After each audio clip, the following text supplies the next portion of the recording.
Hello chess friends, and welcome to your Chess channel, and welcome back to the TCEC season 21. So we're following now the most important of all tournaments when it comes to top engines, and we're following now again a great gameplay by Stockfish against another top engine, Ethereal.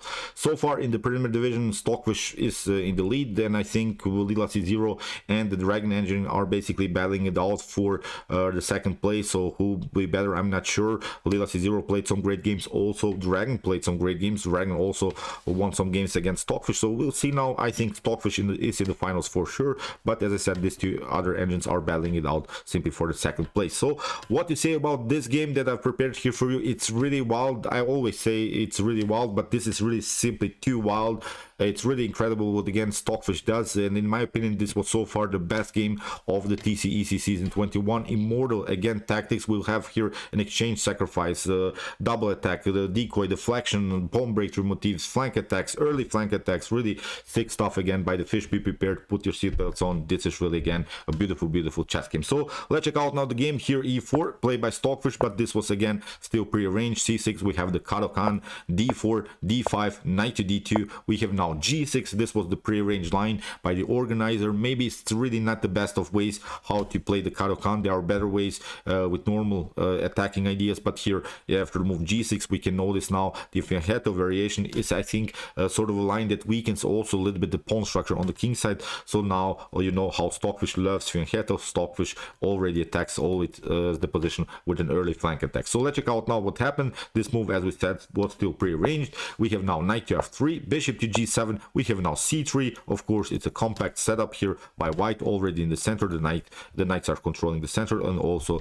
this powerful pawn chain. It's a very good idea so far by white. But here knight to h6, still prearranged line by the organizer. We have now h3, also prophylactic idea, because in many occasions you see, because black has now this pawn chain on light squares, of course black has problems to develop the light square bishop. Then of course black could try maybe some ideas of bishop to g4, and then if the bishop gets challenged, to simply take out the knight on f3, and then maybe lock then the position further with some light square moves, but again with the move e6, keeping the position on light square, simply compacting the continuation of the game. So here after move h3 castling, we have bishop to d3, f6 still prearranged. Now after move castling, the last prearranged move by the organizer was the move knight to f7.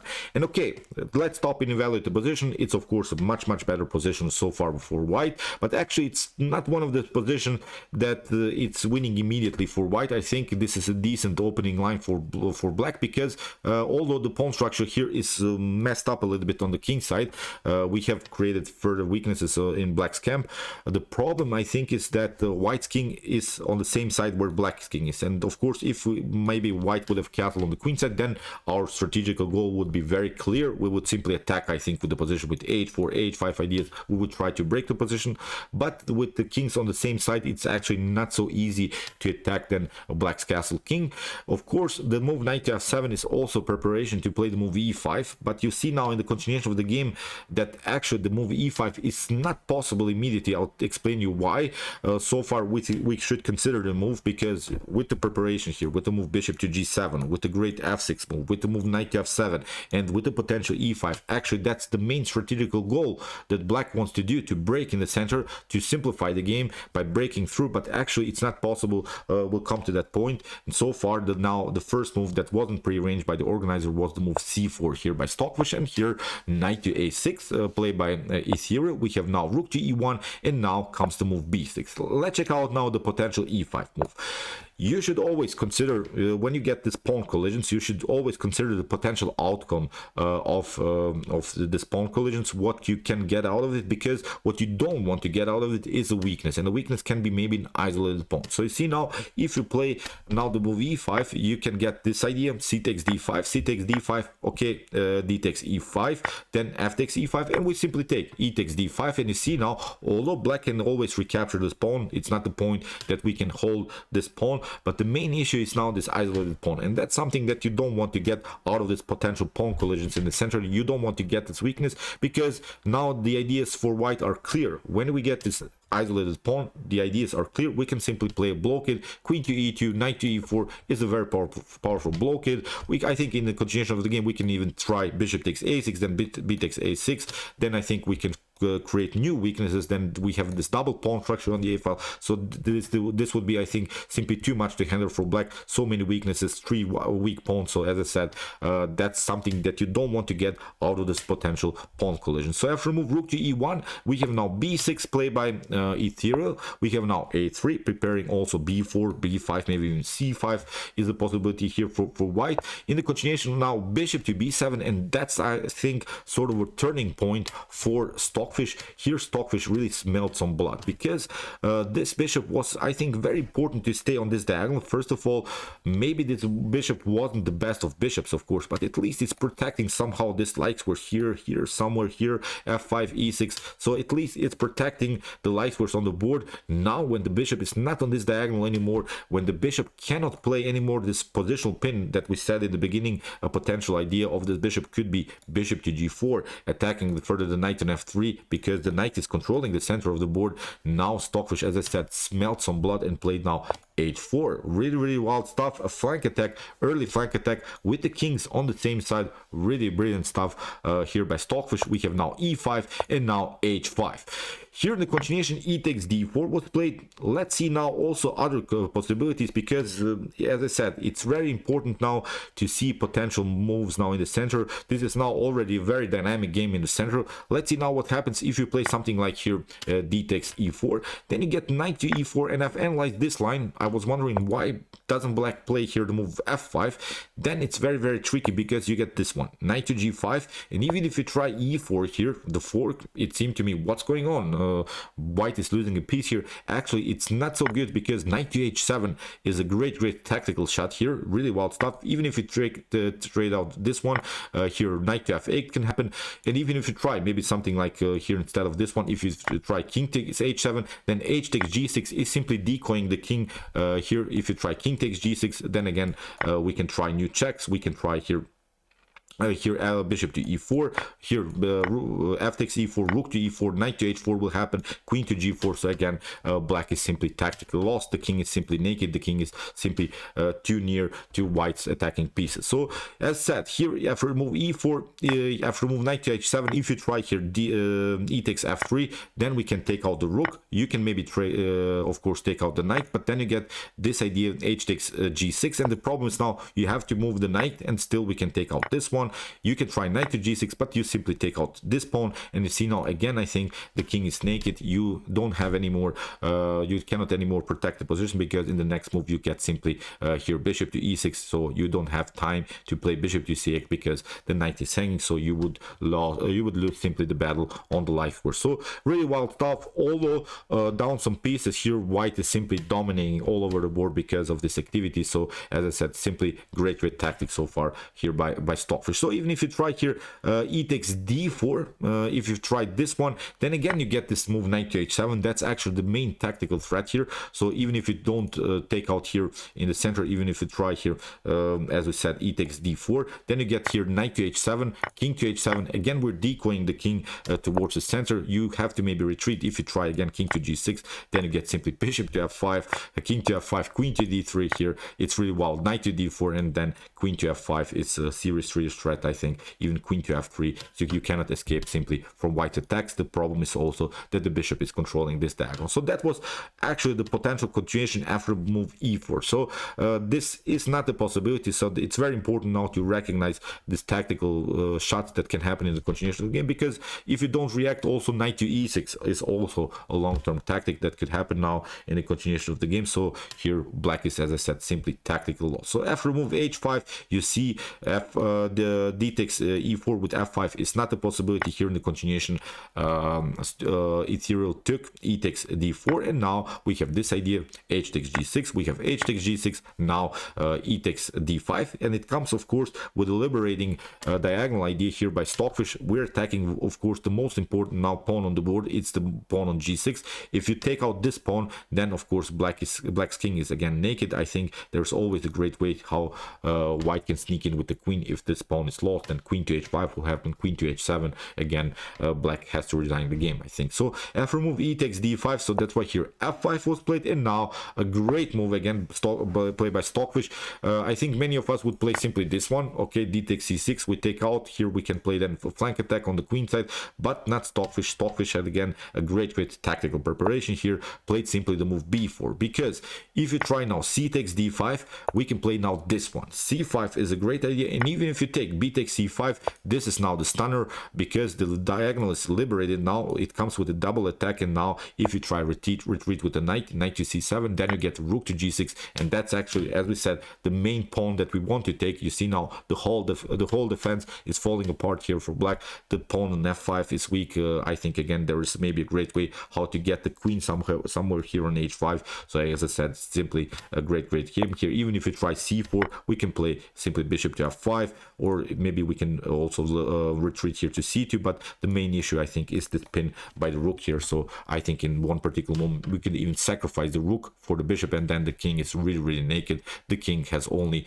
this knight as a defensive piece. So this is really wild stuff what Stockfish did. So here, as we said, after move b4, here Ethereal realized the potential problems with this move rook to e6. Rook to e6 is now a serious threat, so that's why knight to c7 protecting that square, and now Stockfish has some time to regroup, knight to b3, but also liberating this long diagonal for the dark square bishop. Finally, this pieces are now really on the best square. So here in the continuation of the game, now rook to e8 was played by Ethereal, trying to get a competition here on the e file, but now Stockfish simply takes, knight takes d4. We have now c takes d5. We have now c5. That's the most important thing, to get here a pawn majority. And as I said, now we get simply an isolated pawn. That's simply something that we didn't want to get out of this potential motifs, out of this potential pawn breakthroughs, out of this potential pawn collisions that happen in the center.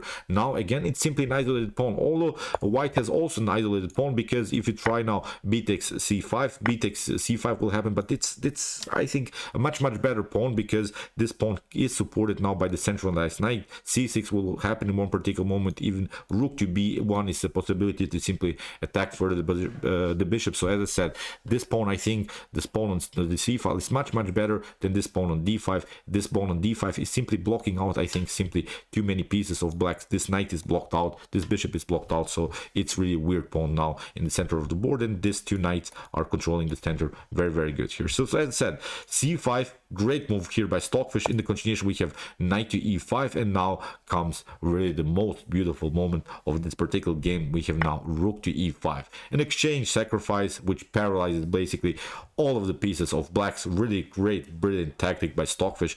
Here after rook to e5, we have now c6, and this move is paralyzing everything. Now all of the pieces of blacks are simply lost, they're dead, because after bishop to c8, you see now this knight is really bad. Here bishop is blocked out by this diagonal. We can still have a great control of this diagonal. What black would love to do now, maybe somehow liberate maybe the position with the move g5, maybe get something like g4 or maybe f4 to get again back this bishop into the game, but actually it's not possible, because as I said, Stockfish has a great control of every square now on the center of the board. Although white is down the exchange, white sacrificed the pawn pardon me, the rook for the knight, but now all of the pieces, as I said, are simply dead here for black. You see now why, because bishop to g5 happened, queen to e8, we have now bishop to f4, the rook has to move, rook to e7, rook to c1. You see we're controlling this very annoying pawn. This is so messed up pawn. I wouldn't love really to play now this position for black, because let's flip the board, you can be the judge of that. Look at this pawn, how annoying this pawn can be. You cannot take it, you cannot attack it. It's very supported by this knight, and even if you give up the bishop maybe for a knight, this knight will come into the game and you don't have anymore the bishop as a great defensive piece. So really brilliant positional game played by Stockfish. Here in the continuation, after bishop to f6 was played, now we have queen to d2, again preventing this idea. We said that's the main move that black would love to do, maybe g5 and maybe then f4, and then this bishop could come into the game, but actually it's not possible. Here in the continuation, we have now a6, we have now a4, we have queen to d8, and now bishop to c2, rook to h7, and now Stockfish simply maneuvers the bishop, realizes that there's nothing that can be done maybe on this diagonal, but maybe something can be done here on this diagonal. Now the threat is also something like bishop to c7, and if the queen takes, for instance, then we could take out here the pawn on d5. So in the continuation we have king to g7, now g3, rook to h5, and now rook to e1, getting use of the only open file, of course, on the e file. Now we have rook to a7.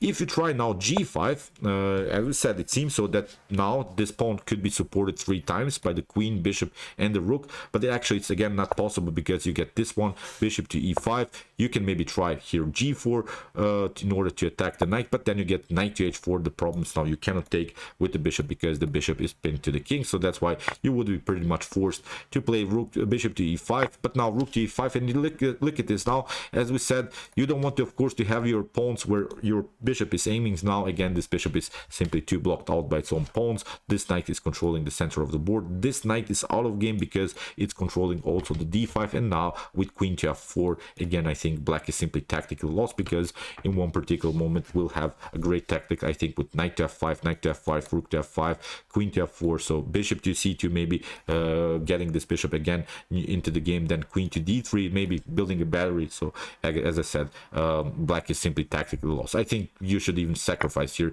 the rook for the exchange back and maybe try something with queen to h4, but again, I think this is something that white can defend with queen to e3, and then maybe queen to g3, because these pawns are simply long-term weaknesses. So you can try in rook to f5 because you cannot be taken because of knight to f5, the fork. So really, there are simply too many tactical possibilities. I think you have to then analyze the game for an hour in order to calculate everything what can happen in this game. But as I said, here it's obvious after move rook to e1 that black is really paralyzed. All of the dark squares are simply blocked out, so that's why here rook to a7 was played by Ethereal, not this move g5. So here queen to c3, really sick stuff here again by Stockfish, getting the queen where the bishop is, but actually it comes with a great idea because we want to play some discover attacks here against the king. Here, although the bishop is here on f6, but the queen is actually where the king is.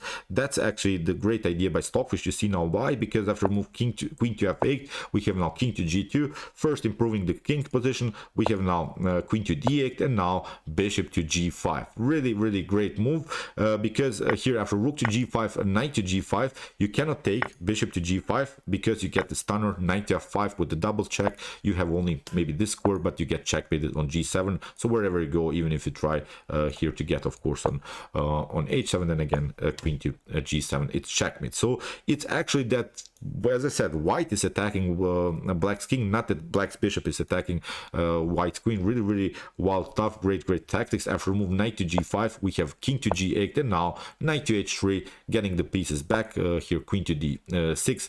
White doesn't have to rush anymore in this attack. Here Stockfish simply played queen to d2. We have rook to a8, and now knight to f4, again controlling the center of the board with both of these knights. This is a really bad bishop situation. We have talked about these positions. You shouldn't really have too many pawns on the same squares, on the same light squares like here, because these pawns are simply blocking out too much this bishop's activity. Here after move knight to f4, we have king to g7, rook to h1, we have queen to e5, but now knight to e2, again controlling the d4 square. This is a very important blockade idea, because we have said this isolated pawn was the main issue, I think, in the continuation of the game, because it was a long-term weakness. And as we said, the best way to create a game against an isolated pawn is simply this blockade idea. So here g5, we have knight to f3 attacking the queen, queen to e7 protecting now the g5 square. We have bishop to c2. Whenever you push some pawns, then you of course liberating also some other diagonals. We have a5, we have now b5, paralyzing now the queen side. Queen to b4, we have queen to d1. Great move again by Stockfish. We don't want to trade off pieces when we are on the attacking side. We have queen to c5, knight to d4 again. We have now g4, but now a great move here by Stockfish, sacrificing now a piece. So we have so far a great flank attack, a great exchange sacrifice. Now it's even a piece sacrifice, because here after bishop to f5, we have g takes f3, but now queen to f3, and the king is naked. Although white is down a whole piece, but this activity on light squares is simply too much to handle here for black. Black is tactically lost here. The evaluation is +7 for white. Really wild stuff. King to f8 was played. If you try something like rook to h8, maybe to compete on the h file, it's not so good. We can simply take rook to h8, king to h8, the queen gets into the game. Now queen to g6. Here it's now queen to f6. We can simply take out, and white is simply winning with these 2 extra pawns. Here the engine also says it's a checkmate in 10.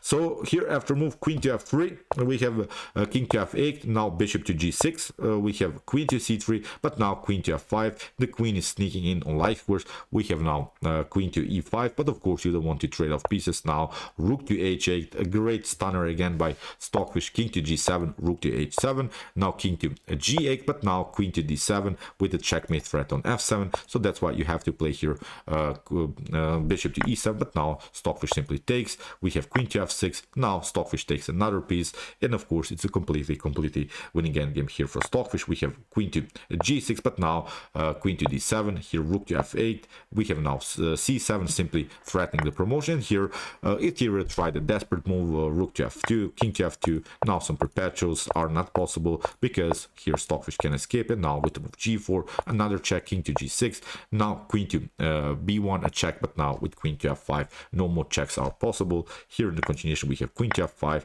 king to f5, king to f8, rook to d7, d4, and now after move c8, it was a promotion and it was game over. Really sick game again by Stockfish, really beautiful element. So we had the early flank attack, although the kings were on the same side. Then we had the beautiful exchange sacrifice, then it was a piece sacrifice, but it was all possible because Stockfish realized the potential problems of the isolated pawn. Really perfect blockade, really nice compact setup around the square d4, never ever allowing this pawn to move. All of the pieces of black were paralyzed, and that's actually a great example how you should evaluate your pieces. It's not the point if you have a rook on the board or if you have a bishop on the board. If your rook is not playing, then it's not worth anything. If your bishop is playing, then it's even better than a rook if it's activated properly. So brilliant game. As I said, I hope you enjoyed this game. I really enjoyed it a lot. Brilliant attack by Stockfish. If you want to see more attacking games like this, check out my commented chess games by computers, my top engine games. Here